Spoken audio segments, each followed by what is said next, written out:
같이 잠깐 기도드리시겠습니다.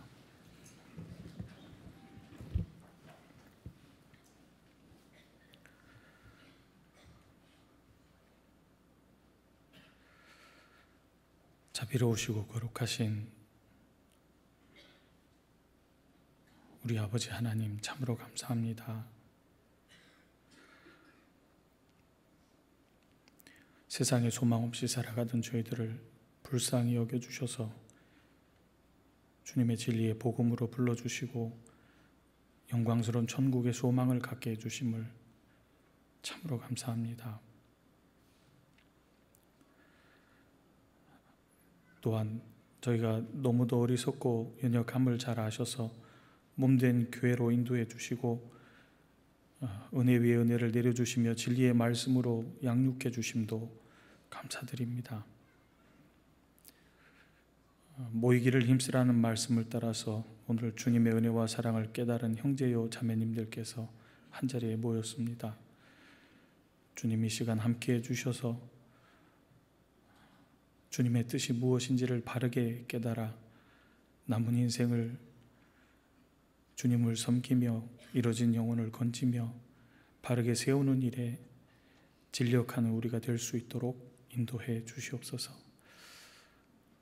함께하지 못한 형제자매님들도 합당한 은혜를 내려주셔서 다음번에는 함께 모여 주님을 찬송하며 함께 말씀을 배우고 교제할 수 있도록 인도해 주시옵소서.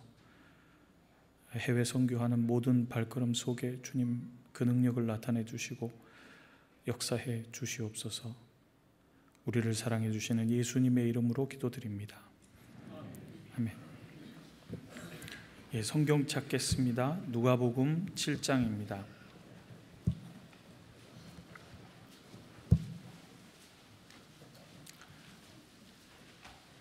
누가복음 7장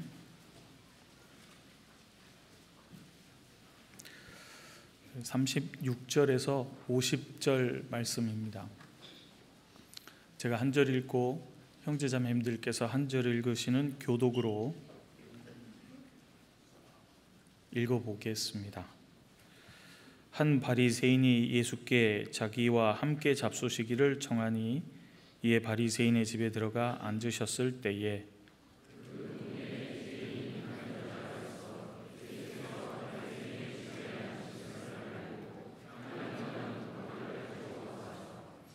예수의 뒤로 그 발 곁에 서서 울며 눈물로 그 발을 적시고 자기 머리털로 씻고 그 발에 입 맞추고 향유를 부으니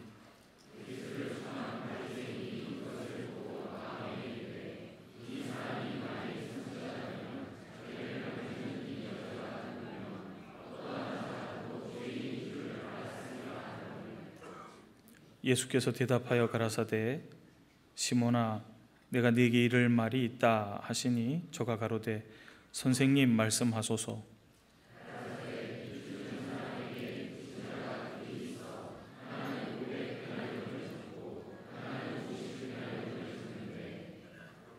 갚을 것이 없으므로 둘 다 탕감하여 주었으니 둘 중에 누가 저를 더 사랑하겠느냐?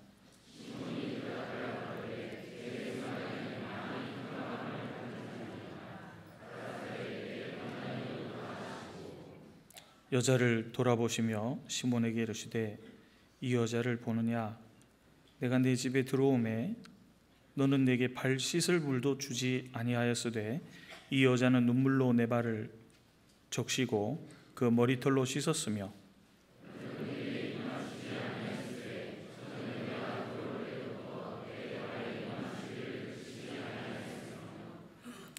너는 내 머리에 감람류도 붓지 아니하였으되 저는 향유를 내 발에 부었느니라.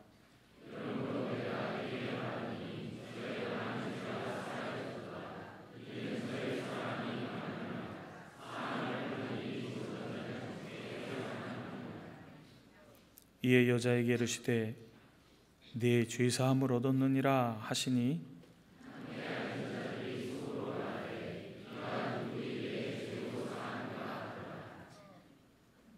같이 읽겠습니다. 예수께서 여자에게 이르시되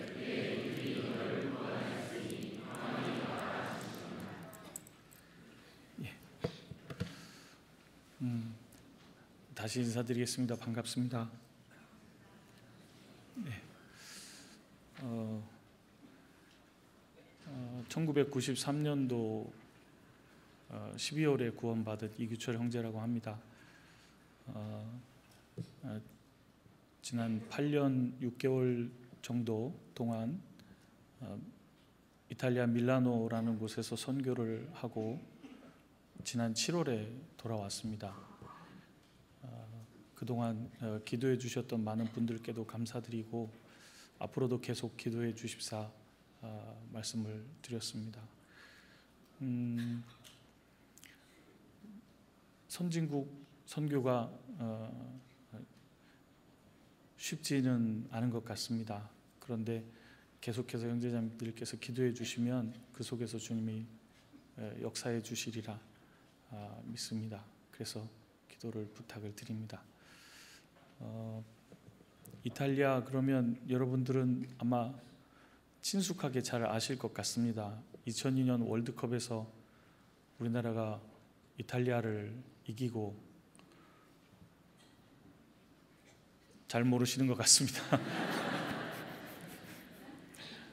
예, 그 동네 커피숍 가면 다 이태리어로 써 있습니다.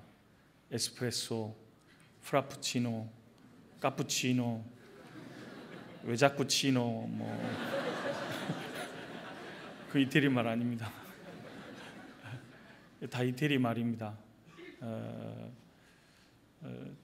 이태리는 그 로만 카톨릭 역사 속에서 1500년 이상을 그 교리와 문화권에서 살아가고 있습니다.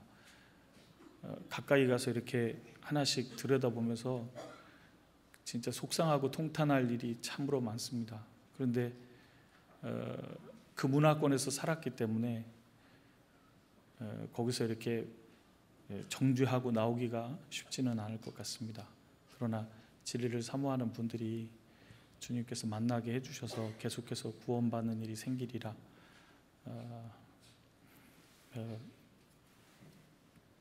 바라해 봅니다. 그 이탈리아 국기는요, 간단하게 설명드리면 이렇습니다. 이탈리아 국기, 이탈리아 과일이라고 불리는 과일이 있습니다. 수박입니다. 왜 수박이냐면 수박을 이렇게 잘 잘랐다고 해보겠습니다. 그러면 원뿔 모양으로 생긴 수박을 이렇게 잡았다고 해보고요. 왼손으로 이렇게 잡으셔야 됩니다. 왼손으로 잡으면 맨 왼쪽부터 초록색, 그 다음에 무슨 색이죠?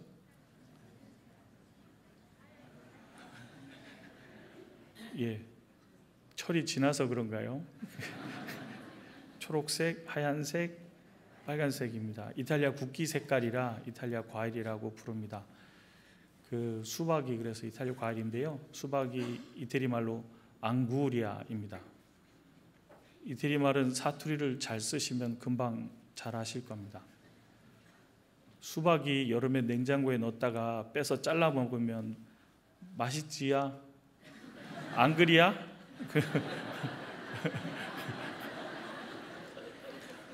감사합니다는 그라치에인데요. 전라도 분들이 잘 아십니다. 그라지에. 예. 오늘 끝나면 이것만 남을 것 같습니다. 예, 그래서 이탈리아뿐만이 아니라 유럽 선교하는 독일, 프랑스, 영국, 이탈리아 선교하는 손길들 위해서도 계속 기도해 주시기 바랍니다. 오늘 누가복음 7장을 열었습니다. 예수님이 갈릴리 사역 중에 가버나움이라는 동네에 있으셨을 때 있었던 사건입니다. 여인이 기름을 부은 사건이라 그러면 마태복음과 마가복음, 요한복음에 나오는 마리아가 예수님께 300데나리온이나 되는 향유를 부은 사건을 아실 것 같습니다. 그러나 누가복음 7장의 사건은 좀 다릅니다. 마리아는 그 예루살렘 성에서 가까운 베단이라는 마을에서 있었던 거고요. 지금 읽은 이 장면은 북쪽의 갈릴리 지역에서 가버나움이라는 동네 쪽에서 있었던 일입니다. 그러니까 서로 다른 사건입니다.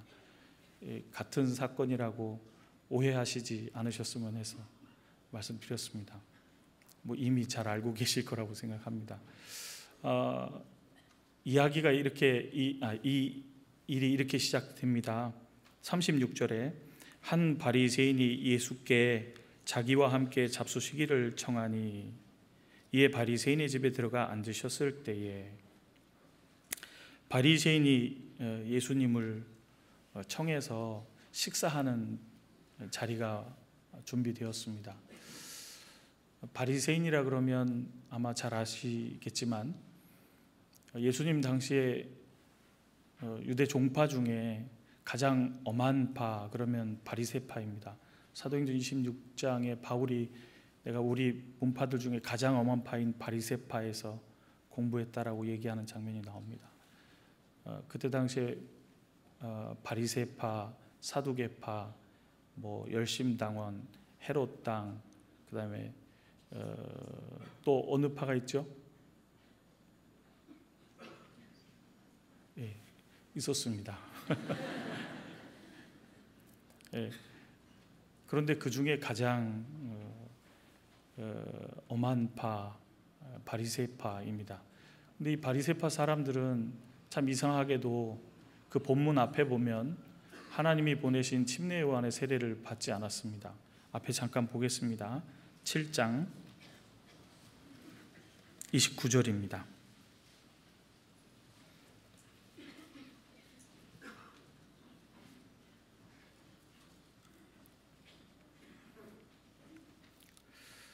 제가 읽어보겠습니다. 모든 백성과 세리들은 이미 요한의 세례를 받은지라 이 말씀을 듣고 하나님을 의롭다 하되 오직 바리새인과 율법사들은 그 세례를 받지 아니한지라 스스로 하나님의 뜻을 저버리니라.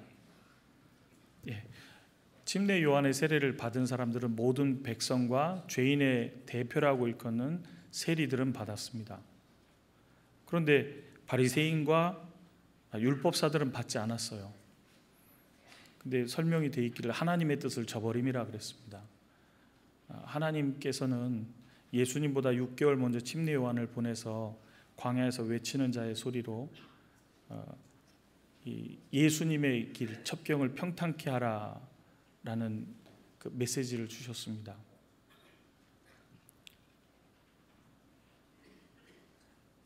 누가복음 3장 3절에 보면 세례 요한, 침례 요한의 세례는 회개의 세례를 전했다고 되어 있습니다.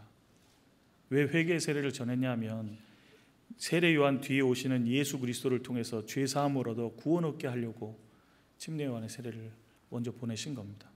그런데 이 바리새인들과 율법사들은 예수님 그 요한의 세례를 받지 않았습니다. 하나님의 뜻을 저버렸다고 되어 있습니다.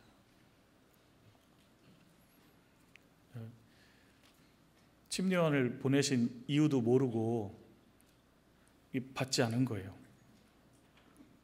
하나님의 보내신 일꾼이라고도 생각지 않고 무시했습니다. 왜 그랬을까? 마태복음에 보면요, 여러 번 이 바리새인들은 예수님에게 올무를 넣으려고, 예수님을 책잡으려고 계속해서 시험하는 장면이 나옵니다. 도대체 예수님을 알아보지 못하고 왜 계속 예수님을 시험하고 올무를 놓으려고 했을까? 바리새인들은 누가복음 18장에 보면 자기를 의롭다고 믿고 다른 사람들을 멸시하는 사람이라고 나와 있습니다. 자기들은 아브라함의 후손이고 날 때부터 택함 받아서 자기들은 의롭게 살기 때문에 천국은 당연히 간다고 생각하는 겁니다. 그래서 이 사건 바로 앞에 바리새인들의 상태를 나타내주는 구절도 같이 나와 있습니다. 하나님의 뜻을 저버림이라. 참 신기해요. 사람은 자기가 일반적으로 다 괜찮다고 생각하는 경향이 있잖아요. 그리고 다른 사람보다 좀 착하게 살면요, 나만큼만 살아라고 말하는 경향이 있습니다. 그게 참 거짓된 건데요. 정말 자기만큼만 살면 될까요? 아담의 후손은 타락됐잖아요. 만물보다 거짓되고 심히 부패한 것이 사람의 마음이라 이를 누가 능히 알리오마는. 나의 여호와는 심장을 살피며 폐부를 시험하여 각각 그 행위와 행실대로 보응하나니. 하나님은 인간이 만물보다 거짓되고 심히 부패한 마음을 일평생 가지고 살면서 반복적으로 죄를 지고 하나님 앞에 이루어져 있는 상태라는 걸 잘 아시거든요. 근데 이 바리새인들은 다른 사람보다 좀 착하게 살고 의롭게 산다고 자기들은 괜찮다고 생각하는 겁니다. 그래서 요한의 세례도 안 받고 하나님의 뜻을 저버리는 상태였어요. 근데 이 침례 요한은 왜 세례를 준 거냐 하면 찾아보겠습니다. 누가복음 3장 3절입니다.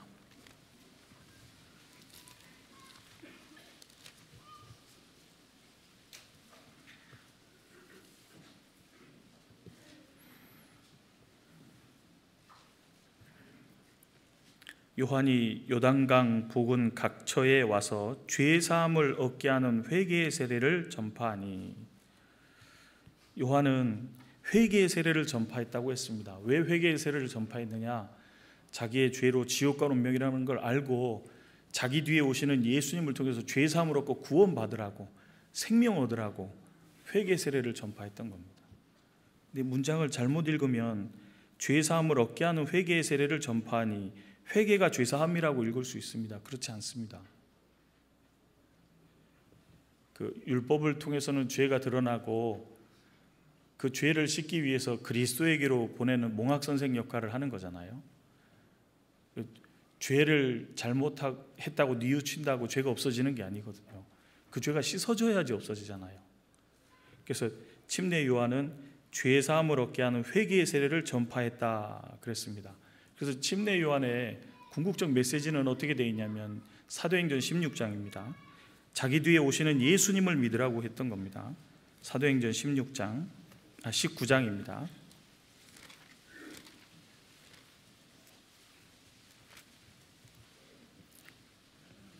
19장 4절입니다. 바울이 같이 읽어보겠습니다. 바울이 가로되 요한이 회개의 세례를 베풀며 백성에게 말하되 네 뒤에 오시는 이를 믿으라 하였으니 이는 곧 예수라 하거늘. 요한은 회개의 세례를 베풀면서 그 죄로 지옥 그러명에 놓였으니 죄 사함을 얻어야 된다. 그러기 위해서 내 뒤에 오시는 예수를 믿어야 된다라고 전했던 겁니다. 그래서 모든 백성과 세리, 죄인들은 그 회개의 세례를 전한 침례 요한의 세례를 받았어요. 그런데 유대 종파 중에 엄한 바리새파 사람들하고 율법사들은 받지 않았던 겁니다.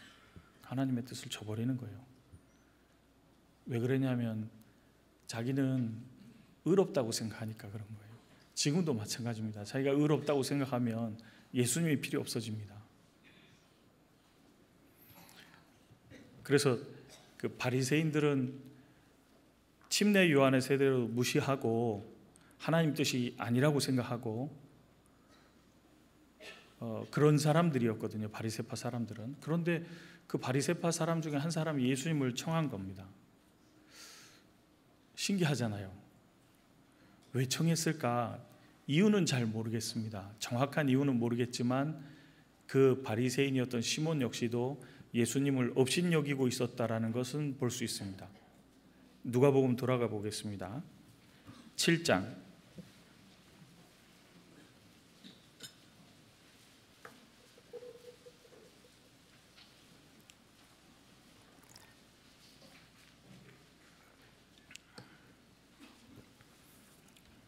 누가복음 7장 39절을 먼저 읽어보겠습니다.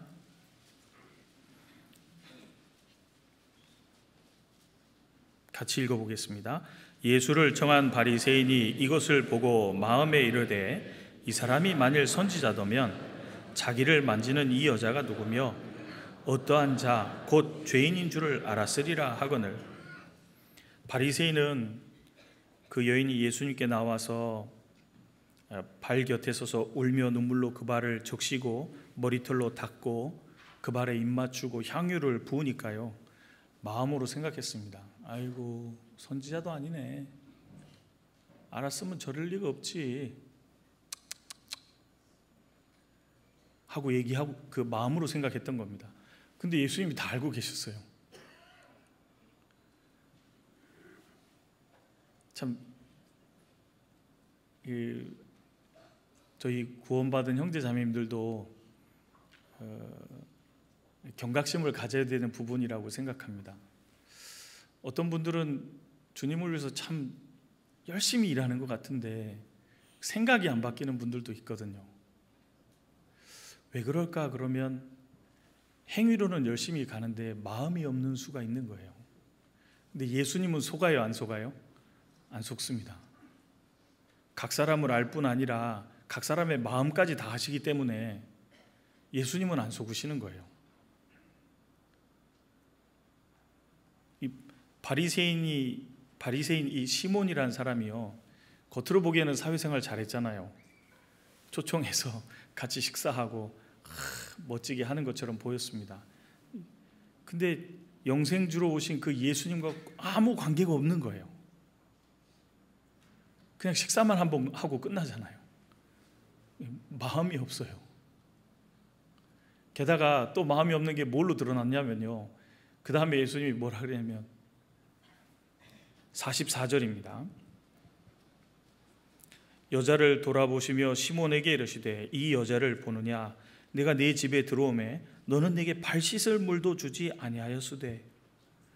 시몬은요, 식사 자리에 초청을 했는데 이스라엘 이제 전통적으로 이스라엘 사람들이 어느 집에 방문할 때요, 환영하는 표시로 제일 먼저 해주는 게 뭐냐면, 손님이 오시면 유대 땅이나 이쪽에 이스라엘 지역에요, 모래가 많고 먼지가 많으니까요, 발을 씻어주는 거예요. 그게 어서 오세요 환영하는 표시입니다. 근데 발 씻을 물도 안 준 거예요. 게다가 반가운 손님 오시면 예나 지금이나 이제 표현을 하지 않습니까? 이제 서양 문화에서는 입맞춤도 하고 하는데요, 우리나라는 이제 악수도 하고 허그도 하고 하지만 입맞춤으로 인사하는 것도 반가움의 표현이거든요. 근데 입도 맞추지 않았어요. 그러니까 반가운 손님 왔을 때 3단 콤보라고 할 수 있는 다 해주고 기름 붓는 것도 안 한 거예요.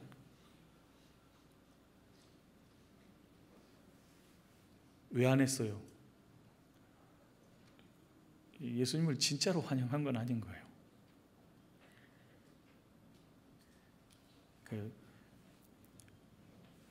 우리 같은 어리석은 사람도요, 우리 스스로 보면 우리 스스로에게 잘못된 게 많이 보이지 않습니까? 근데 주님은 우리보다 크시고 우리 모든 것을 다 아시는 분인데 속으실 리가 없잖아요. 주님은 그 마음을 다 알고 계신 거예요. 그래서 예수님이 아주 그 부드러운 음성으로 시몬아, 내게 할 말이 있다 그러면서 중요한 이야기를 하기 시작하시죠. 그래서 이 바리새인이 예수님을 초청은 했는데, 아이고, 참 주님을 초청해서 그 중요한 얘기를 듣고자 하거나 니고데모처럼 뭔가를 정말 알고자 하거나 이런 것은 아니었구나, 마음에 업신여기는 마음이 있었고 정말 환영한 것은 아니었구나라는 걸 알 수 있습니다.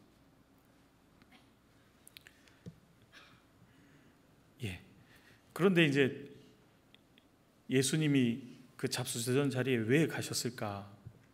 왜 가셨을까요?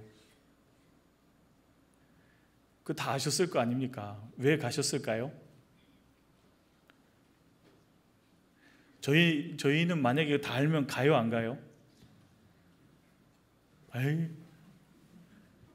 에이. 그 마음에 생각하는 것이 다 알면 가까이 할까요? 예수님은요, 그 마음의 생각을 다 하시는데도 똑같이 기회도 주시고 그 자리를 통해서 동네의 죄인인 한 여자도 만나주려고 가셨고, 또 하나는 그 자리를 통해서 중요한 교훈을 알려주시기 위해서 가셨잖아요. 기회만 되면 어쨌든 계속 하나님의 말씀을 가르쳐 주시고 하나님의 뜻을 알려주시고 하시는 거예요. 참 예수님이 그걸 알면 안 갔을 것 같은데 라는 생각도 해보게 됐습니다. 근데 가셨어요. 그리고 식사를 하시기 시작하셨던 것 같습니다. 37절입니다. 36절. 한 바리새인이 예수께 자기와 함께 잡수시기를 청하니 이에 바리새인의 집에 들어가 앉으셨을 때에 나나주에 보면 그 누가복음 5장 29절을 보라 이렇게 돼 있는데요. 왜 그렇게 돼 있냐면 5장 29절에 보면 당시의 유대인들의 식사 습관은 저희처럼 이렇게 책상에 앉아서 먹지 않았습니다. 이렇게 옆으로 반 누워서요, 이렇게 드시는 문화였습니다. 그 이탈리아의 레오나르도 다빈치가 그린 최후의 만찬이라는 그림이 있는데요, 예수님이 정말 최후의 만찬, 마지막 만찬을 즐기시던 장면하고 아무 관계 없습니다. 아무 상관없어요. 그것 때문에 뭐 문제되지 마세요. 이스라엘 사람들의 습관을 모르니까 그것 때문에 오해하는데요, 아무 관계 없습니다. 그래서 이렇게 누워서 식사하시면서 이야기를 나누고 하는 그 식사 자리가 시작된 것 같습니다. 37절. 그 동네에 죄인인 한 여자가 있어 예수께서 바리새인의 집에 앉으셨음을 알고 향유 담은 옥합을 가지고 와서 예수의 뒤로 그 발 곁에 서서 울며 눈물로 그 발을 적시고 자기 머리털로 씻고 그 발에 입 맞추고 향유를 부으니, 그 동네 죄인인 한 여자가 예수님이 바리새인의 집에 앉으셨다, 식사하고 계시다라는 걸 알고 향유 담은 옥합을 가지고 왔습니다. 예수님이 이렇게 옆으로 누워서 이렇게 식사를 하시면 발 뒤로 오기가 쉽죠. 와서 눈물로 그 발을 적시고 머리털로 닦고 발에다 입 맞추고 발에다가 향유를 부어드렸습니다. 이 동네 죄인인 한 여자 그러면요, 여자 중에 죄인의 대표는 어떤 부류인지 아십니까? 성경에 죄인의 대표로 두 부류가 기록이 되어 있습니다. 하나는 세리고 하나는 창기입니다.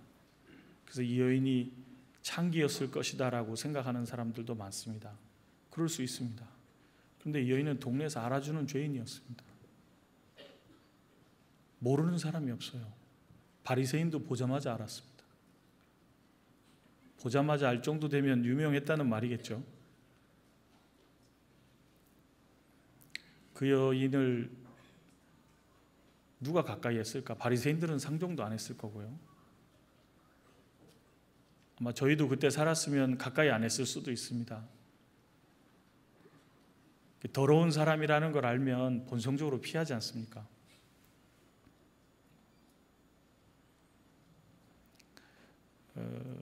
그런데 예수님은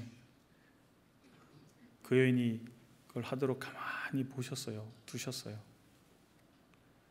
그랬더니 이 여인이 왜 그렇게 했는지 그 뒤에 본문에 써 있습니다. 보겠습니다. 50절입니다.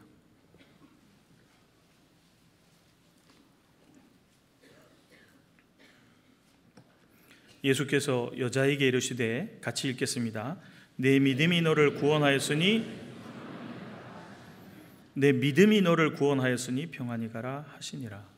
여인은 믿음을 갖고 있었습니다. 믿음은 들음에서 나며 들음은 그리스도의 말씀으로 말미암았느니라. 믿음의 주체는 예수님입니다. 왜일까요? 창세기 2장에 보면 하나님이 사람과 언약을 맺으시는 장면이 최초로 나옵니다. 아담아, 내가 먹지 말라 한 그것을 먹지 말라. 먹는 날 정령 죽으리라. 아담도 알았습니다. 예, 그렇죠. 그런데 그 아담을 넘어뜨리기 위해서 마귀가 여인에게로 갔고 여인을 통해서 아담을 넘어뜨리게 됩니다. 그래서 호세아 6장에 보면 아담은 하나님과의 언약을 알고도 어겼다고 되어 있습니다. 그래서 인간이 범죄함으로 타락이 된 거예요. 그때 하나님이 아담을 부르셨습니다. 아담아, 아담아, 너 어디 있느냐? 아담이요, 그때 참 잘했어요. 벗었으므로 두려워하여 숨었나이다. 나오니까요, 하나님이 약속을 해줬어요. 무슨 약속을 제일 먼저 해주신지 혹시 기억하십니까? 약속을 해주시기를 뱀을 징벌하시면서 내가 너로 여자와 원수가 되게 하고 여자의 후손도 너와 원수가 되게 하리니 여자의 후손은 내 머리를 상하게 할 것이요, 밟아 깨뜨리다라는 뜻입니다. 상하게 할 것이요, 너는 그의 발꿈치를 상하게 할 것이다. 이 여자의 후손 메시아를 보내주겠다고 약속하신 겁니다. 우리는 다 남자의 후손이잖아요. 그렇죠? 아담의 후손이니까 전부 남자의 후손입니다. 근데 여자의 후손이라는 말이 그러니까 얼른 이해가 안 되잖아요. 아담의 후손은 우리 전부거든요. 여자의 후손이 사람 중에 누가 있을까요? 사람 중에 아무도 없잖아요. 하나님이 인간의 육체를 주셔서 이 땅에 오실 것에 대한 약속이거든요. 인간이 깨뜨린, 인간이 잃어버린 하나님의 영광을 찾아주고 가릴 수 없는 수치를 가려줌으로 다시 끌어올리시기 위해서 여자의 후손을 보내주시겠다고 처음부터 약속하신 거예요. 그래서 네가 할 수 없기 때문에 내가 해주마 그러신 거거든요. 더 쉽게 얘기하면 은혜 주겠다, 걱정하지 마라, 내가 해주마.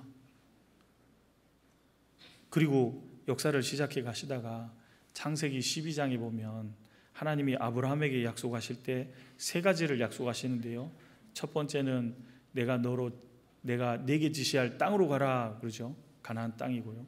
내가 너로 큰 민족을 이루게 하겠다, 이스라엘 민족이죠. 세 번째는 뭐죠? 너로 인하여 모든 족속이 복을 얻으리라 약속하셨습니다. 모든 족속이 너로 인하여 복을 얻는다. 그게 무슨 말일까요? 창세기 22장에 보면 내 씨로 말미암아 천하 만민이 복을 얻으리라 이렇게 되어 있습니다. 내 씨로 말미암아. 근데 그 씨가 단수 한 명이에요. 메시아를 보내주시겠다는 약속을 계속 해주시는 겁니다. 인간이 할 수 없는 그것을 하나님이 이루어주시기 위해서 오시는 거예요. 인간이 가릴 수 없는 수치를 주님이 가려주겠다고 오시는 겁니다. 그걸 통해서 인간이 잃어버린 영광을 주님이 찾아주는 거예요. 그래서 그 약속이 이어지잖아요. 근데 아브라함에게 아들이 둘이 있었습니다. 누구와 누구죠?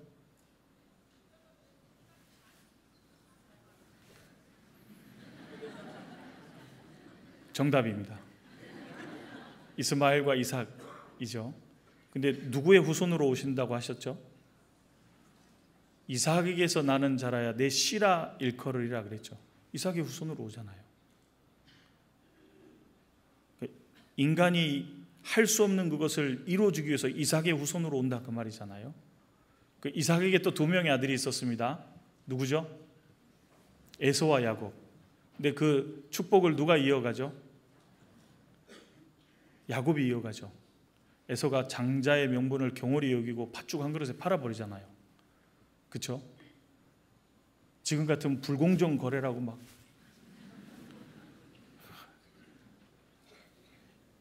팥죽 한 그릇에 그 장자의 명분을 팔아서 야곱에게 그 축복이 이어집니다. 야곱에게 12아들이 있었습니다.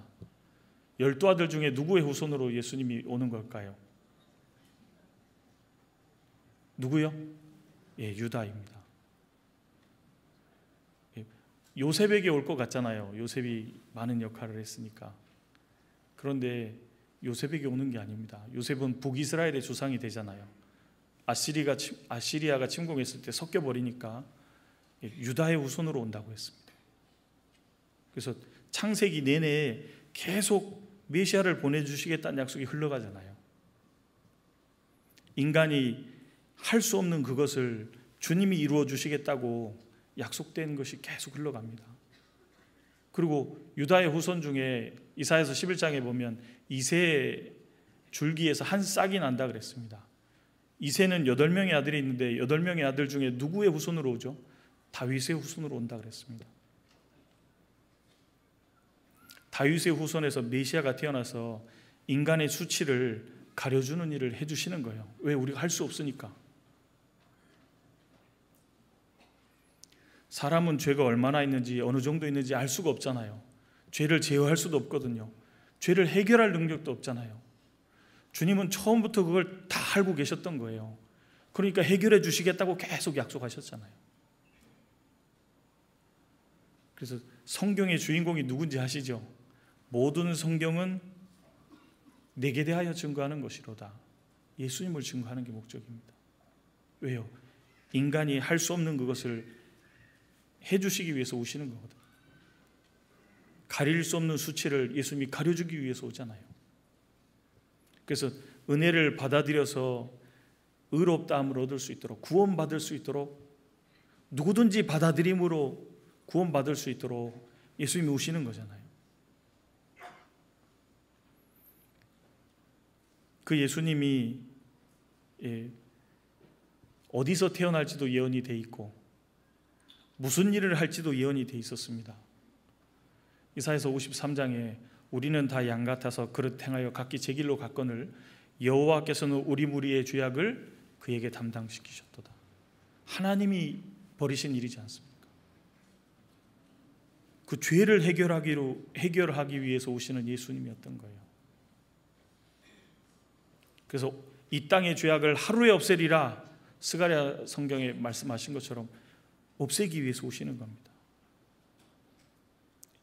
인간이 할 수 없는 그것을 이루기 위해서 오신 거예요.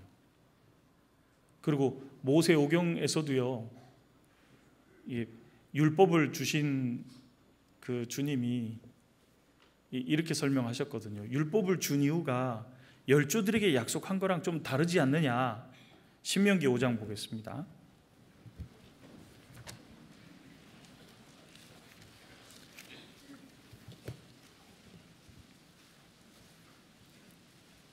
하나님은 계속해서 은혜를 주시겠다 약속하셨는데 신명기 5장에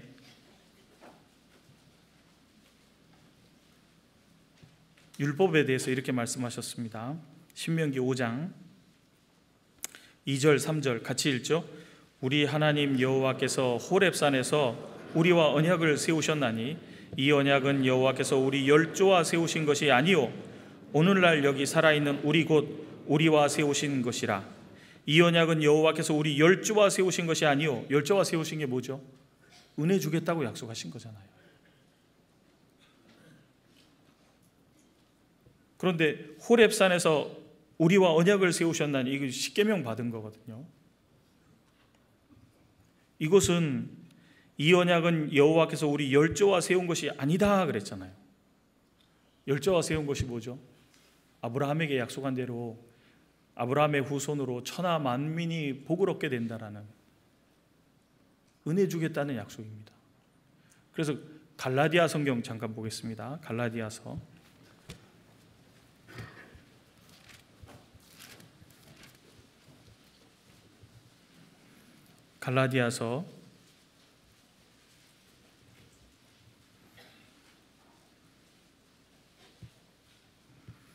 3장입니다.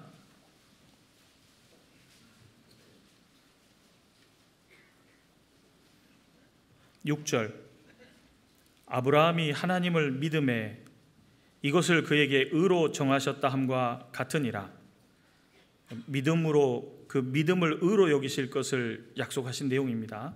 7절 8절은 같이 읽겠습니다. 그런즉 믿음으로 말미암은 자들은 아브라함의 아들인 줄 알지어다.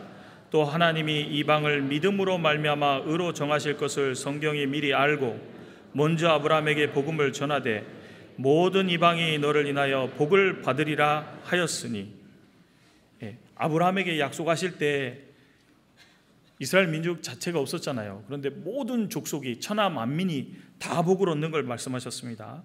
그래서 믿음으로 말미암아 의로 정하실 것을 성경이 미리 알고 먼저 아브라함에게 복음을 전하되 모든 이방이 너를 인하여 복을 받으리라 하였으니.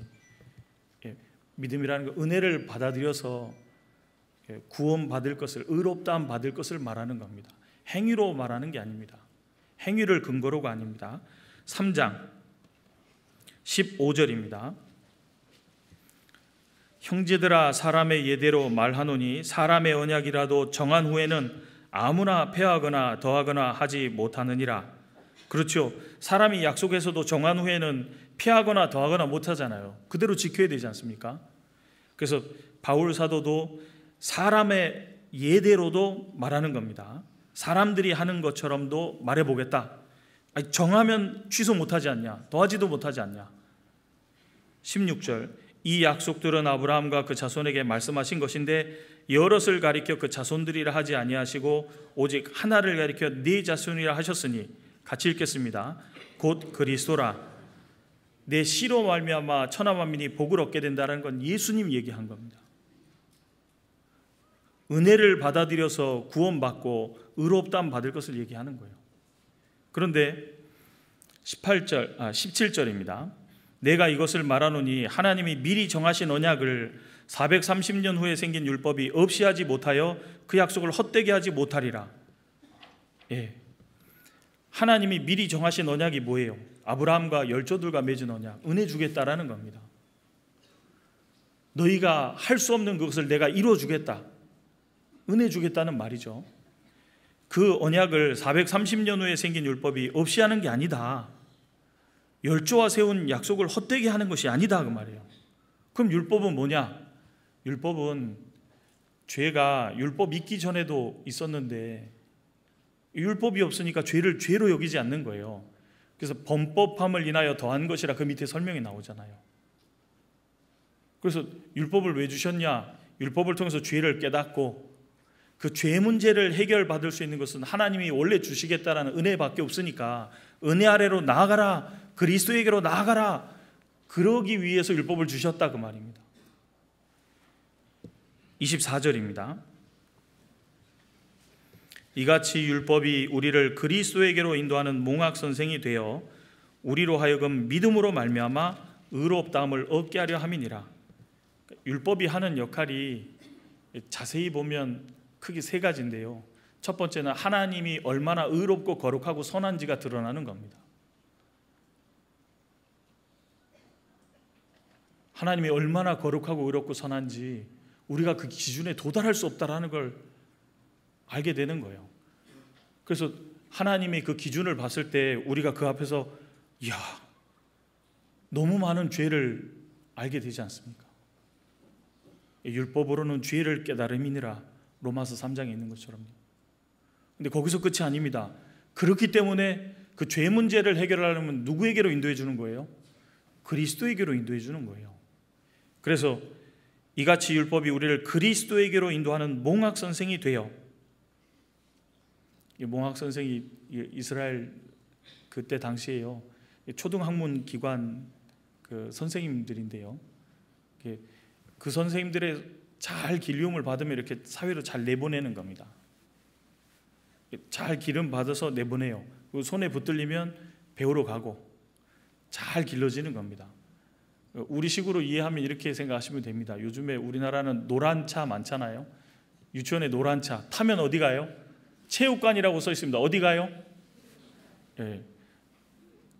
거기 써 있는 대로 가잖아요. 유치원 써 있으면 유치원으로 가고, 몽학 선생은요, 율법이 거울이라고 돼 있으니까 거울을 통해서 죄를 탁 깨달으면 거울에다 문질러서 안 닦죠. 그렇죠? 그 다음에 어떻게 해요? 씻을 곳으로 가야죠. 그 죄를 씻을 수 있는 분은 예수님밖에 없다 그 말이지 않습니까? 그래서 몽학 선생이 되어 우리로 하여금 믿음으로 말미암아 은혜를 받아들임으로 의롭다함을 얻게 하려 함이라. 율법이 하는 일인 거예요. 근데 이 얘기를 왜 이렇게 장황하게 했냐면 이 여인은요 동네에서 알아주는 죄인이잖아요. 누가 봐도 죄인이거든요. 자기도 잘 알아요. 남이 봐도 잘 알아요. 그런데 그 죄를 씻을 길이 없는 거예요. 근데 성경에 하나님이 메시아를 보내주겠다고 약속하셨는데 예수님이 이 땅에 오셔서 하시는 말씀이나 하는 역사를 보니까요, 저분이 내 죄를 씻어주기 위해서 오신 메시아인 거예요. 예수님이 오셔서요, 나의 말하는 것은 나의 것이 아니라 그랬잖아요. 나의 보내신 자의 것이라 그랬고요. 아버지께서 주신 걸 그대로 얘기한다고 그랬고요. 자의로 말하지 않았다고 돼 있거든요. 근데 그분이 말씀하신 주요 메시지가 뭐예요? 처음부터 회개하고 그 다음에 뭐죠? 복음을 믿으라. 뭘 하라 그런 게 아니라요, 받아들이라, 믿으라 그런 거예요. 오죽하면 요한복음 10장에 나를 믿지 않아도 내가 하는 그 일은 제발 믿어라 그랬잖아요. 그 일이 뭐예요? 예수님이 우리를 대신해서 십자가에 못 박혀 죽으시는 그 일이잖아요. 그 일은 믿으라. 그리고 예수님이 어디 가서도요, 무리를 불쌍히 보시고 불쌍히 여기셔서 하나님의 말씀을 가르치시기도 하시고, 때로는 먹을 게 없을 때 먹을 걸 만들어주기도 하시고요, 사람들을 불쌍히 여기셔서 가까이 하시고, 병자들은 고쳐주시고, 죄인들을 가까이 해주시면 하나님의 나라를 어떻게든 인도하시려고 계속 접촉하셨잖아요. 자기들 종교 지도자들은 자기들에게 가까이 안 하거든요. 근데 예수님은 죄인을 가까이 해주시는 거예요. 이 여인이 그 예수님의 모습을 보고요, 저분이 나를 위해서 오신 메시아라는 게 확실하구나라는 걸 알게 된 겁니다. 근데 그 자신의 영적 상황을 보면요, 마태복음 12장 20절에 보면 예수님이 하시는 역사가 이렇게 설명되어 있는데요, 상한 갈대를 꺾지 아니하며 꺼져가는 심지를 끄지 아니하시기를. 예수님은 상한 갈대를 꺾지 않으신다 그랬어요. 꺼져가는 심지도 끄지 않으신다 그랬습니다. 하나님은 전능하시나 아무도 멸시치 않는다 그랬어요. 상한 갈대 같은 게 뭐냐 하면요, 성경의 갈대는 아주 연약한 존재를 상징할 때 갈대라고 했거든요. 북이스라엘이 우상 숭배에 빠져서요, 하나님을 떠나서요, 죄짓고 살 때요, 하나님이 이렇게 말씀하셨습니다. 이제 너희를 쳐서 물 위에 갈대같이 되게 하리니 그랬거든요. 물 위에 갈대는 물에 의해서 흔들리는 거잖아요. 바람에 의해서도 흔들리고요. 아주 연약한 모습인 거예요. 에스겔 선지자에게도 애굽은 너희에게 갈대 지팡이다, 의지하면 안 되는 그런 존재다, 연약한 존재다 라고도 말씀하셨거든요. 근데 게다가 그 갈대가 이게 꺾였어요. 상한 갈대, 부러진 갈대입니다. 그 아시리아가 남유다를 쳐들어왔을 때요, 그 사네립이라는 왕이 신하를 보내는데 랍사게라는 사람을 보내서 유다를 향해서 이렇게 큰 소리 치는 장면이 나옵니다. 그때 이렇게 말합니다. 너희는 상한 갈대 같은 애굽을 의지하는구나 그랬어요. 상한 갈대와 같은 애굽을 의지한다 그랬어요. 애굽은 상한 갈대다 그 말이에요. 갈대가 그냥 있어도 의지할 만한 존재가 아니고 연약한데 이게 꺾였으니 의지하면 된다는 거예요, 안 된다는 거예요? 전혀 아니라는 거거든요. 근데 우리 영혼의 상태가 마치 그와 같습니다.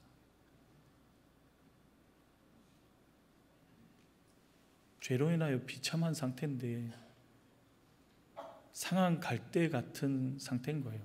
생각해 보십시오. 상한 갈대, 부러진 갈대를 옆에 사람이 그걸 잡아 묶거나 꺾는다 그래서 아무도 뭐라 그럴 사람 없지 않습니까? 마땅하다고 생각할 겁니다. 그런데 그 상한 갈대 같은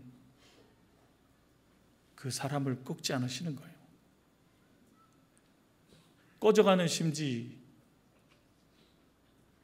되어 있는데요, 이사야 성경 말씀이 인용된 건데, 꺼져가는 심지이기도 하고 이사야 성경에 꺼져가는 등불이라고도 했습니다. 그때 당시에 등은 토기로 이렇게 만든 건데요, 그 안에다 기름을 채우고 배 짤 때 나오는 오라기를 이렇게 꽈가지고 심지를 넣어서 불태우는 겁니다. 근데 기름이 없으면 어떻게 되냐면 심지만 타들어가니까 고약한 냄새만 나면서요, 곧 꺼지는 상태인 거예요. 그러니까 냄새 맡기 싫어서도 빨리 끕니다. 마치 초가 불타다가요 휙 꺼지면 연기를 휙 내면서 곧 어떻게 되는 거예요? 연기가 나면 그냥 꺼지는 거예요. 꺼져가는 심지는 끈다 그래서 누가 뭐라고 안 해요. 인간의 연약한 상태, 비참한 상태인 거예요. 도무지 회생이 불가능해 보이는 비참한 상태인 거예요. 그런데 주님은 그런 사람을 건져주는 거예요. 상한 갈대요 꺼져가는 심지 같은 사람이 누굴까요? 요한복음 4장에 보면요, 6번째 남편하고 사는 사마리아 여인 얘기가 나옵니다. 6번째 남편도 자기 남편이 아니에요. 행복해 보기 위해서 남편을 바꿔봤지만 만족이 없어요. 동네에서는 그 여인을 너무 싫어해요. 그러니까 한낮에 물길러 나오잖아요. 지중해 기후는요, 한낮에 뜨거워서 일하러 다니질 않습니다. 근데 한낮에 물길러 나왔어요. 근데 예수님은 그 여인에게 말을 걸었어요. 게다가 사마리아 여인입니다. 상한 갈대 같고 꺼져가는 심지 같은 그 여인에게 말을 거셨어요. 주님께로 인도해 주셨어요. 꺾지 않고 끄지 않으시는 거예요. 요한복음 8장에 보면 가늠하다 현장에 잡힌 여인 얘기가 나옵니다. 현장에서 잡혔으니 할 말이 없잖아요. 이스라엘 사람들은 분노했고요, 돌을 들어서 모세 율법에 죽이라 했습니다 했어요. 예수님이 뭐라 그랬습니까? 너희 중에 죄 없는 자가 먼저 돌로 치라 그랬습니다. 왜요? 심판은 사람이 할 수 있는 게 아니에요. 죄 없으신 주님이 할 수 있는 거예요. 사람들이요, 나이 많은 사람부터 해서 적은 사람까지 돌을 놓고 다 갔습니다. 왜요? 다 죄인이잖아요. 정도만 다르지 상한 갈대요 꺼져가는 심지 같은 사람들이잖아요. 누가복음 23장에 보면 십자가에 못 박혀 죽어가던 강도 얘기가 나옵니다. 처음에는 같이 예수님 욕했습니다. 근데 메시아라며 내려와서 구원해봐. 못하네. 시간이 흐를수록 예수님이 하는 기도와 모습을 보고요, 저분은 우리 같은 사람이 아니라는 걸 알았어요. 왜요? 사람은 고통 속에 들어가고요, 아주 치욕적인 순간이 되면 독이 품어져 나오거든요. 근데 십자가에 달린 강도들도 계속 독을 품었잖아요. 네가 뭐라며? 예수님은 그런 가운데서도요, 아버지여, 저들이 무슨 일을 하는지 알지 못하나이다. 저들을 용서하여 주옵소서.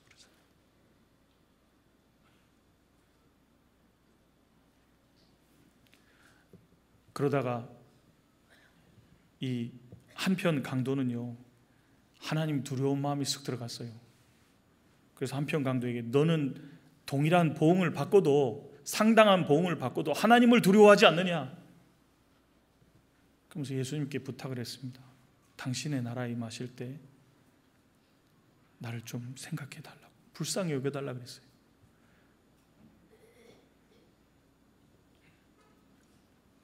어떻게 말씀하셨을까요? 넌 양심도 없냐? 일평생 못된 짓 너무 많이 해가지고 십자가 달린 주제에 게다가 여태까지 나한테 욕하고 이제 와서 천국 간다고 하시지 않았습니다. 네가 오늘 나와 함께 낙원에 있으리라. 상한 갈대 같은 그 비참한 운명에 있는 사람들을 꺾지 않아요. 꺼져가는 심지 같은 그 비참한 운명에 있는 사람을 끄지 않아요. 여러분, 사람들은 다 과장이 많잖아요. 우상도 다 과장되어 있는 겁니다. 근데 하나님은 과장이 없어요. 내가 너를 사랑한다 그러면 그게 진짜인 거예요.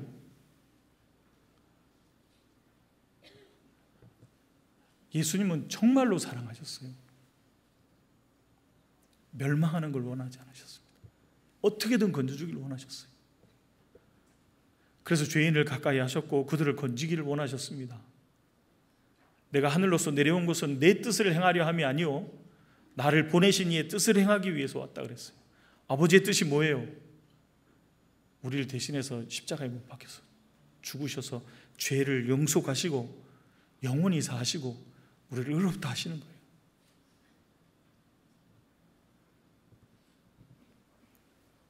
근데 그분이 누구냐 하면요, 우리와 같은 사람이 아닌 거예요. 지극히 높으신 주님이 이 땅에 오셔서 자기 같은 사람을 위해서 죽어주시는 거예요. 근데 그러니까 이 여인의 마음이 얼마나 감사했겠어요. 저희도 저희 자신을 알지 않습니까? 때때로 우리 자신도 우리가 이해 안 되고 우리 자신도 우리를 용납 못할 때가 있습니다. 뭐 이런 사람이 다 있냐? 뭐 이런 인간이 다 있냐? 성경을 비춰보면 볼수록 정말 어떻게 이런 인간이 있을 수 있을까라는 생각이 들지 않으십니까? 근데 예수님은 정말 아무도 멸망치 않기, 멸망하는 걸 원하지 않으셨기 때문에 그 길을 계속 가고 계신 거예요. 예수님이 이 땅에서 계속 전하신 메시지가 뭔지 기억해 보세요. 내가 너희를 위하여 죽고 장사 지낸 바 되었다가 다시 살아나리라. 너희를 위하여 행하는 나의 일이니라 그랬어요. 마지막 만찬 자리에서도요, 떡을 쫙쫙 찢어서 나눠주시면서요, 너희를 위하여 내어주는 나의 몸이다. 잔을 가지시고 나눠주시면서 마시라. 너희를 위하여 흘리는 언약의 피, 언약의 피니라 그랬어요. 여인이 그걸 알고 얼마나 감사한지요. 어떻게든 감사의 표시를 하고 싶었어요. 그래서 바리새인의 집입니다. 가봤자 문전박대 당하는 곳입니다. 손가락질 당하는 곳이에요. 그 멸시와 그 수치와 창피함을 뒤로 하고 가잖아요. 그 여인의 모습은 은혜 받은 사람의 모습입니다. 그 수치를 어떻게 이겼을까? 그 창피함을 어떻게 무릅썼을까? 그 여인은 문제가 안 됐어요. 다 필요 없고 감사 인사를 하고 싶었습니다. 그래서 가서 예수님의 눈물이 계속 나오는데요, 예수님의 발을 눈물로 씻은 거예요. 발 씻은 게 뭐죠? 환영의 표시입니다. 어서 오세요. 감사해요.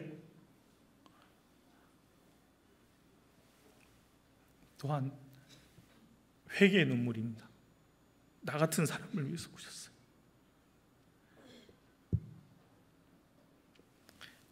눈물이 쫙 흘러요. 예수님이 발을 씻었습니다. 바리새인 시몬은 발 씻을 물도 안 줬지만요, 여인은 예수님이 계시는 동안 어떻게든 순간을 보고 감사의 표시를 하고 싶어서 갔습니다.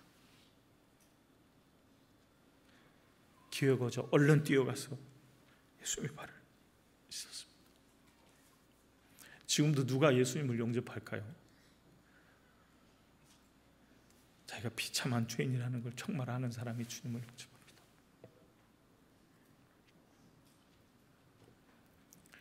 그분은 나 같은 사람을 위해서 죽으실 분은 아닌 거예요. 상한 갈대요 꺼져가는 심지 같은 나를 위해서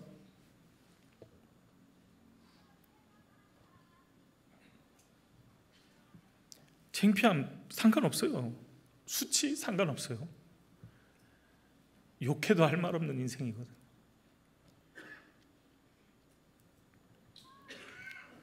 예, 본문으로 가보겠습니다.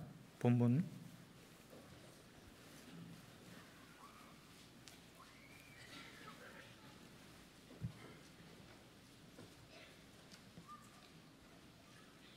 예, 7장 38절입니다. 예수의 뒤로 그 발 곁에 서서 울며 눈물로 그 발을 적시고 자기 머리털로 씻고 그 발에 입 맞추고 향유를 부으니. 네. 그런데 바리새인은 마음속에 엉뚱한 생각을 했잖아요. 아유, 선지자도 아니야. 저 여인이 어떤 더러운 여인인 줄 알았으면 가까이 안 했을 텐데. 근데 예수님이 그걸 다 아셨거든요. 그래서 아주 부드러운 음성으로 또 가르쳐 주십니다. 40절 39절입니다. 예수를 청한 바리새인이 이것을 보고 마음에 이르되 이 사람이 만일 선지자더면 자기를 만지는 이 여자가 누구며 어떠한 자 곧 죄인인 줄을 알았으리라 하거늘 예수께서 대답하여 가라사대 시몬아 내가 네게 이를 말이 있다 하시니 저가 가로되 선생님 말씀하소서. 말은 잘해요. 선생님 말씀하소서. 41절 가라사대 빚 주는 사람에게 빚진 자가 둘이 있어 하나는 500데나리온을 줬고 하나는 50데나리온을 줬는데 갚을 것이 없으므로 둘 다 탕감하여 주었으니 둘 중에 누가 저를 더 사랑하겠느냐. 예, 여기도 중요한 내용이 있습니다. 빚진 자 둘이 있는데 하나는 500데나리온 더 많이 줬고 50데나리온 하나는 그보다 적게 줬어요. 근데 공통점이 있습니다. 갚을 것이 없어요.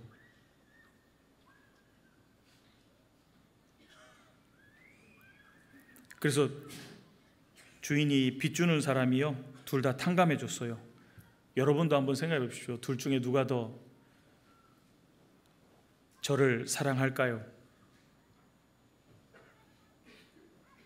우리가 죄 사함을 받았다고 했을 때요 다른 게 있고 같은 게 있습니다. 죄를 지은 양은 서로 다를 거예요. 그런데 이 말씀 앞에서 마음이 양심이 밝아서요 적은 죄를 짓고도요 두려워서 크게 여기는 사람도 있을 겁니다. 어쨌든 지은 죄는 양이 다릅니다. 그런데 같은 게 있습니다. 뭐죠? 둘 다 탕감을 받았습니다. 사함 받은 건 같아요. 그런데 그 사함 받은 것이 뭘로 나타날까요? 주님을 사랑하는 것으로 나타납니다. 47절입니다. 이러므로 내가 네게 말하노니 저의 많은 죄가 사하여졌도다. 이는 저의 사랑함이 많음이라. 예, 많은 죄가 사함 받은 사람은요 주님을 더 많이 사랑합니다. 더 많이 사랑하니까 바울 같은 분은 미쁘다 모든 사람이 받을 만한 이 말이요 그리스도 예수께서 죄인을 구원하시려고 세상에 임하셨다 하였도다. 죄인 중에 내가 괴순이라.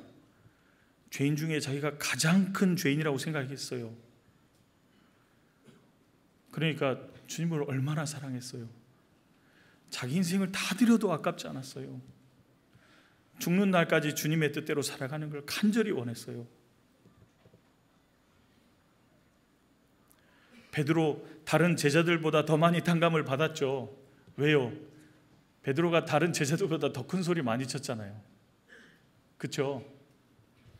예수님 얘네들 다 버려도요 나는 안 버려요 그랬잖아요. 근데 3번 저주하면서 부인하는 더 많은 죄를 지었습니다.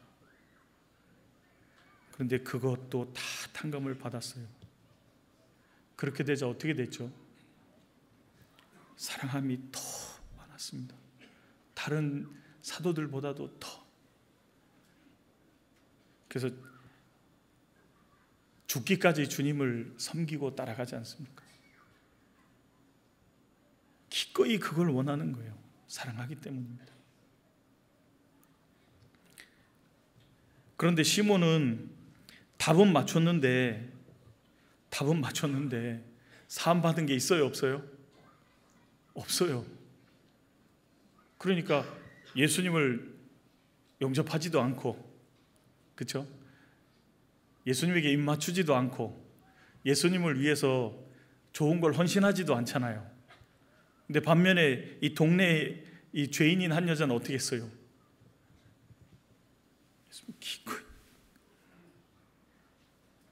기꺼이 맞아들였습니다.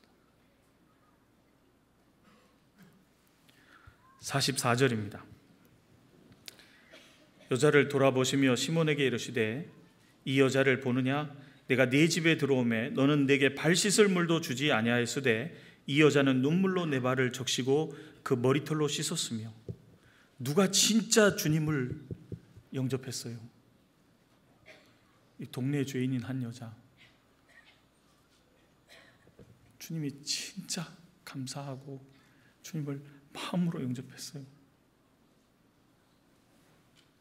그리고 45절입니다. 너는 내게 입 맞추지 아니하였으되 저는 내가 들어올 때부터 내 발에 입 맞추기를 그치지 아니하였으며. 여인은요 계속 원했던 겁니다. 입 맞춤이 사랑의 표현이지 않습니까? 그런데 발에다 입 맞추는 건 뭘까요? 열왕기상에 보면 엘리야가 이제 바알과 아세라 선지자들과 목숨을 걸고 결투를 하지 않습니까? 그래서 하나님이 불러서 응답하셔서 갈멜산에서 큰 승리를 이끌어냈어요. 그리고 그 거짓 선지자들을 아주 처단을 했습니다. 그리고 엘리야는 마음이 너무 좋았어요.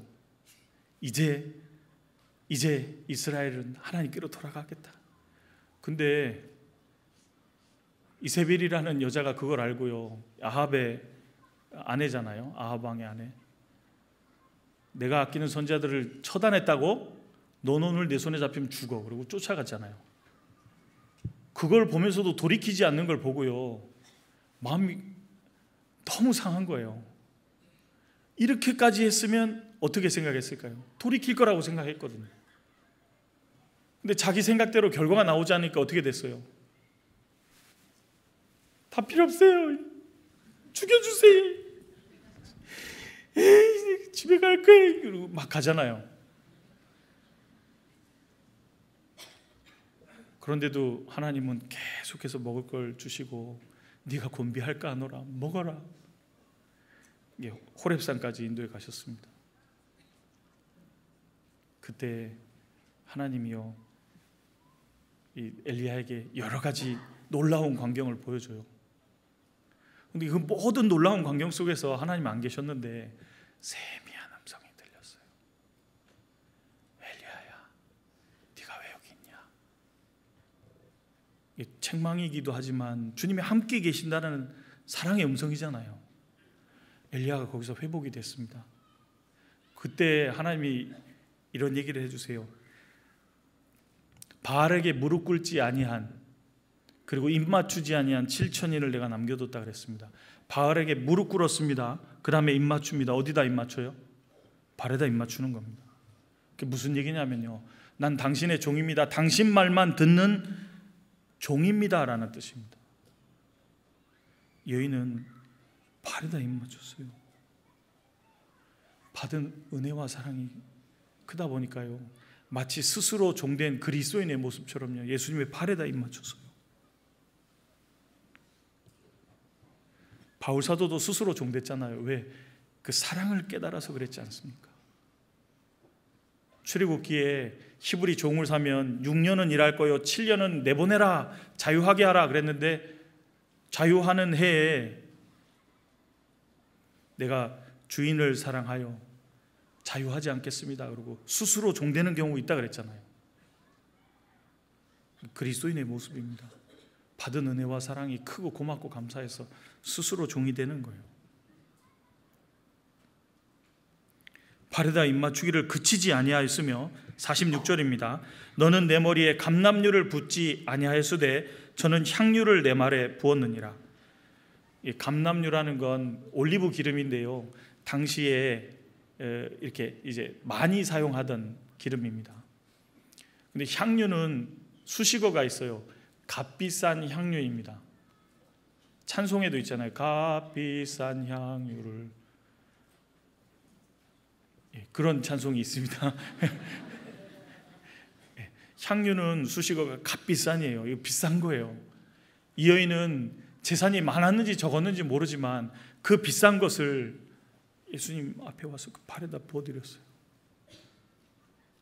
무슨 얘기예요? 주님을 위해서 비싼 거, 귀한 거 기꺼이 헌신하는 겁니다. 왜요? 아깝지 않아요. 그분은 받으시기에 합당한 분이에요. 구원받은 성도의 모습이지 않습니까? 그 은혜와 사랑이 고맙고 감사해서 주님의 종이 될 뿐 아니라 귀한 것, 주님은 내 손에서 그걸 받으시기에 합당한 분이라고 생각하고 기꺼이 드리잖아요. 왜요? 그 다음에 나옵니다. 47절.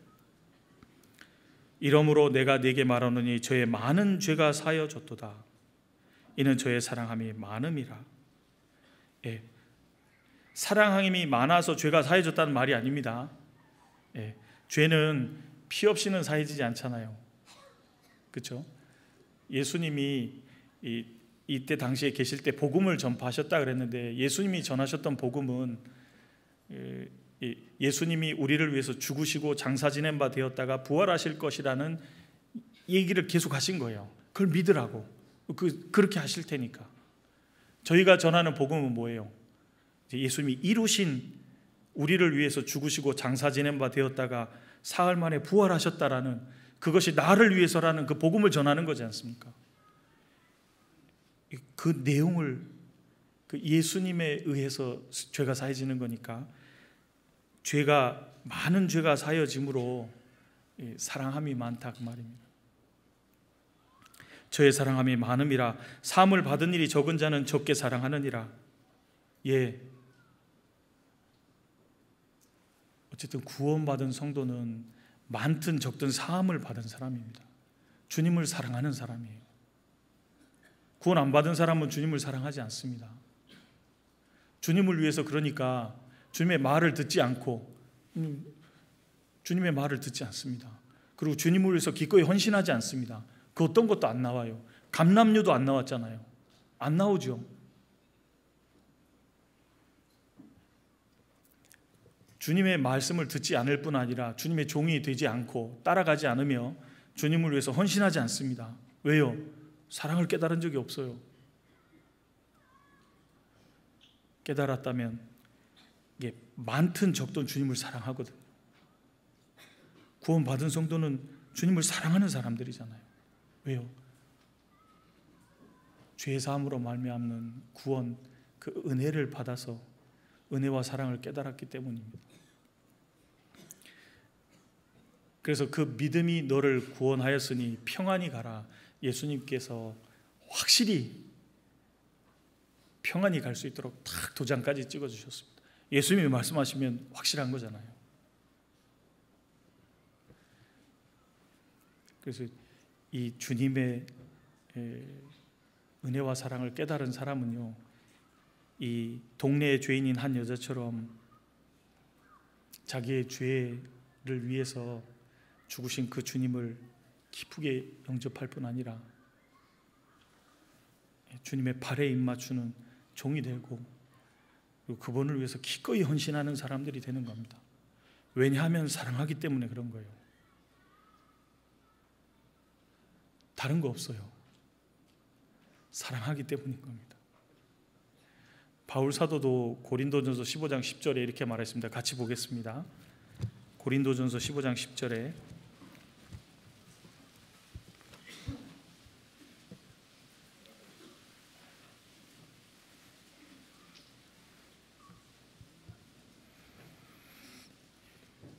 같이 읽겠습니다. 그러나 나의 나 된 것은 하나님의 은혜로 된 것이니 내게 주신 그의 은혜가 헛되지 아니하여 내가 모든 사도보다 더 많이 수고하였으나 내가 아니요. 바울 사도도 동일하게 간증하고 있습니다. 나의 나 된 것은 하나님의 은혜로 되었다.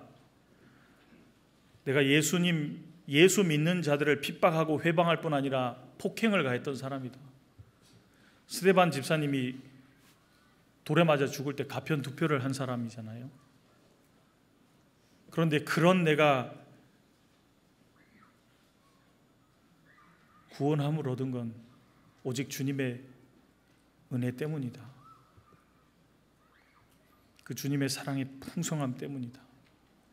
그 긍휼의 풍성하심이 자기도 구원받을 수 있도록 만들어준 거다. 그뿐 아니죠.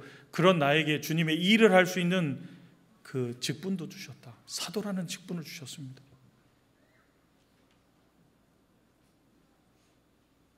그 전부 은혜다. 그래서요, 바울 사도는 왜 수고했냐면 내게 주신 그의 은혜가 헛되지 아니하여 내가 모든 사도보다 더 많이 수고하였다. 주님이 자기에게 주신 은혜를 합당히 받았거든요. 그 은혜가 있기 때문에 다른 어떤 사도보다도 더 많이 수고했다고. 다른 말로 해볼까요? 그 사도들도 주님을 많이 사랑합니다. 바울은 더 많이 사랑한 거예요. 그러니까 수고했던 겁니다. 그 뒤에도 내가 아니요 오직 나와 함께 하신 하나님의 은혜로다. 내가 아니요, 복음을 전해서 구원받는 사람들이 생기고 교회가 세워지고 든든히 서게 된 건 나 때문이 아니다. 그건 주님이 역사하신 것이다. 주님께만 온전히 다 영광을 돌리잖아요. 왜요? 난 아무것도 아니에요. 주님이 써주신 일꾼이에요. 보십시오. 상한 갈대를 꺾지 않으십니다. 꺾지 않으시고 어떻게 하시는 걸까요? 우리를 하나님의 능력을 나타내는 지팡이 같은 존재로 바꿔주시는 거예요. 삼갈의 소모는 막대기는 600명의 적군을 물리쳤습니다. 삼손은 나귀턱뼈로 1000명을 무찔렀습니다. 나귀턱뼈 아무것도 아닙니다. 근데 삼손의 손에 들리면 무기가 되는 거예요.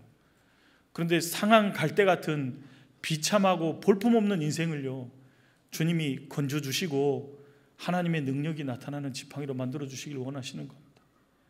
그렇게 해주고 계신 거예요. 바울 사도가 가는 데마다 핍박도 심했지만 주님의 역사가 계속 일어나지 않습니까?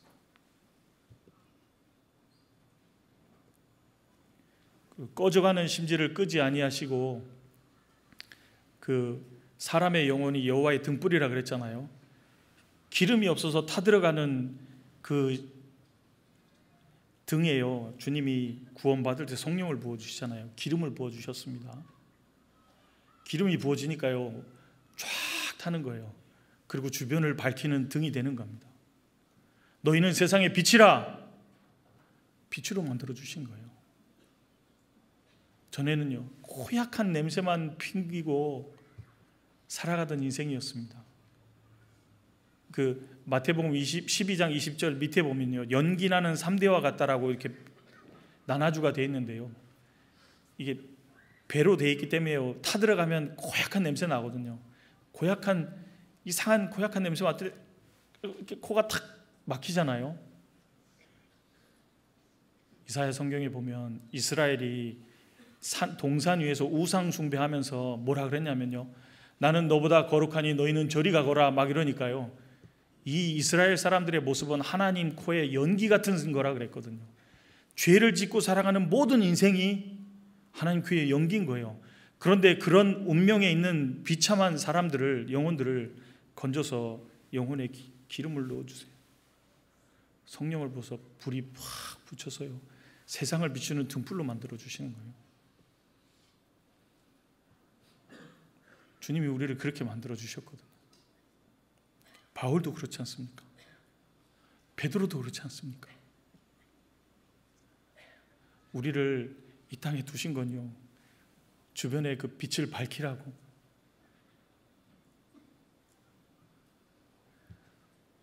우리를 상한 갈대 같은 우리를 건져주신 건요, 이제 하나님의 능력을 나타내는 지팡이가 되라고. 우리 가운데 역사해 주시잖아요. 여러분, 역사 속에서 그 공부해 보면요, 대부분 선교는 선진국에서 후진국을 갔거든요. 아시죠? 그런데 지금 저희 교회는요 후진국만 가는 게 아니잖아요. 더 잘 사는 나라에도 막 가잖아요. 주님이 우리를 통해서 일하고 계신 거잖아요. 능력을 나타내주고 계시지 않습니까? 그래서 이 동네 죄인인 한 여자에게 주님이 은혜를 내려주시고 이 여인은 은혜 받은 사람으로서 그 모습이 드러났습니다. 주님을 영접하고 그분의 발에 입 맞추고, 그리고 귀한 것, 비싼 것 상관없어요. 주님을 위해서 헌신하는 사람이 됐습니다. 놀라운 건 누가복음 8장에 보면 이런 내용도 이어져 있습니다. 누가복음 8장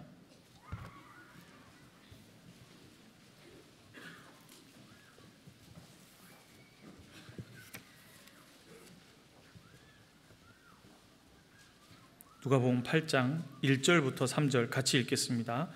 이후에 예수께서 각 성과 촌에 두루 다니시며 하나님의 나라를 반포하시며 그 복음을 전하실새 12 제자가 함께하였고, 또한 악귀를 쫓아내심과 병 고침을 받은 어떤 여자들 곧 7 귀신이 나간 자 막달라니라 하는 마리아와 또 헤롯의 청지기 구사의 아내 요한나와 또 수산나와 다른 여러 여자가 함께하여 자기들의 소유로 저희를 섬기더라.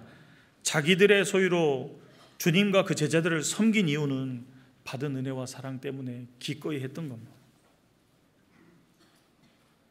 저희도 주님을 섬기는 원동력이 뭘까요?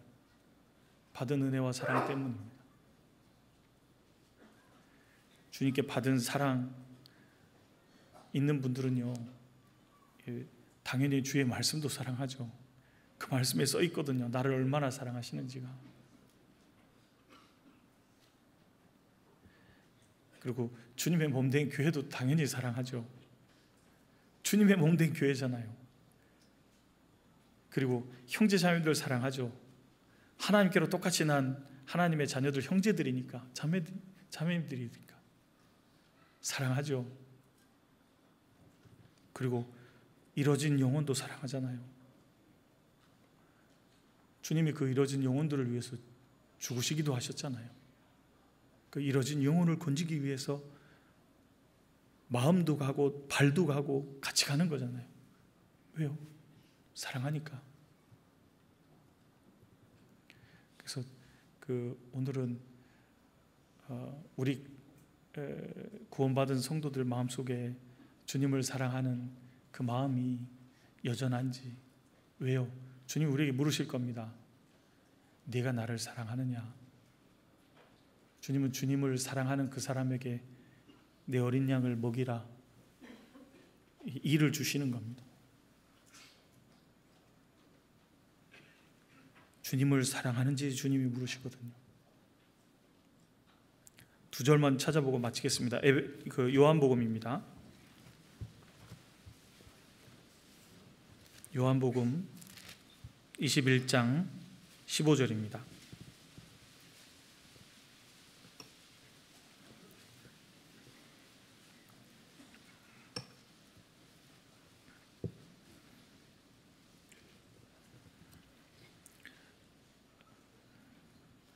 네, 15절부터 17절 같이 읽겠습니다.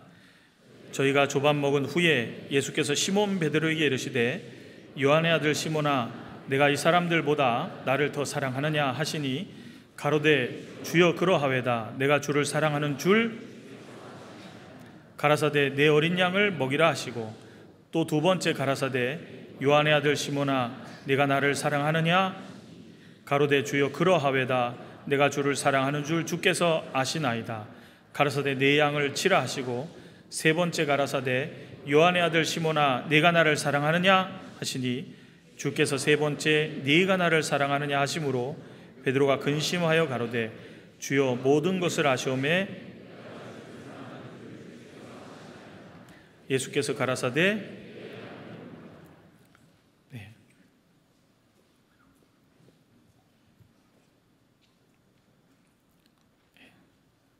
네가 나를 사랑하느냐? 주님이 우리 각 사람에게 물으십니다. 그리고 또 한 구절 찾겠습니다. 에베소서입니다.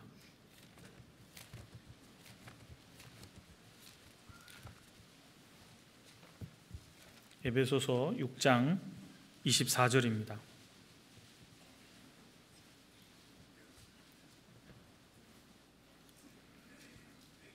같이 읽겠습니다.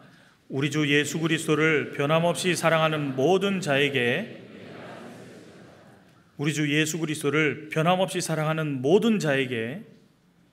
은혜가 있을지어다.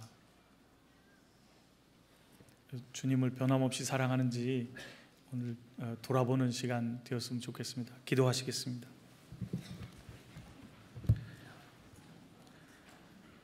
우리를 사랑하시는 거룩하신 아버지 하나님, 참으로 감사합니다.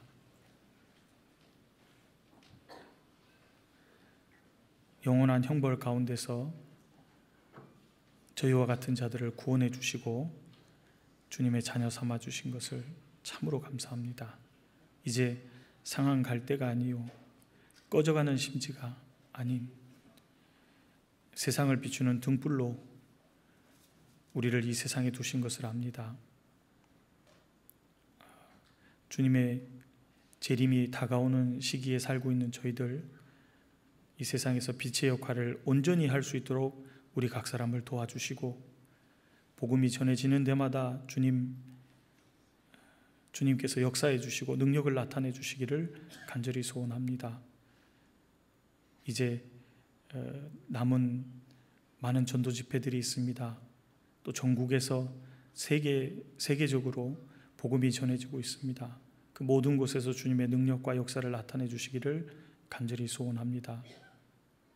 우리를 사랑해 주시는 예수님의 이름으로 기도드립니다.